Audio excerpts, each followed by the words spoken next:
చెబుతున్న అంశం ఏంటంటే యేసుక్రీస్తు ప్రభువారు క్రీస్తు శకం 30వ సంవత్సరంలో 30 ADలో ఏప్రిల్ 7వ తారీఖున ఆయన శిలువ మీద మరణించారని చాలామంది చరిత్రకారులు ఒప్పుకున్నారు.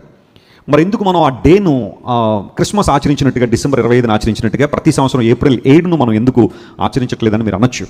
అయితే క్రిస్మస్ అనేది డేటు ప్రాముఖ్యత అయితే శుభ శుక్రవారం అనేది రోజు ప్రాముఖ్యం. శుక్రవారం అనే ఆ దినాన యేసు ప్రభు శిలువలో మరణించారు కాబట్టి ఆ రోజును మనం గుడ్ ఫ్రైడే ఆచరిస్తున్నాం కాబట్టి ప్రతి సంవత్సరం ఆ డేట్ అనేది మార్పు చెందొచ్చు. ప్రపంచంలో 2 రోజుల్ని ఈక్వినాక్స్ అని పిలుస్తారు. సంవత్సరంలో 2 రోజుల్ని. ఈక్వినాక్స్ అంటే అర్థం ఏంటంటే పగలు ఎంత సమయం ఉంటుందో రాత్రి కూడా అంతే సమయం.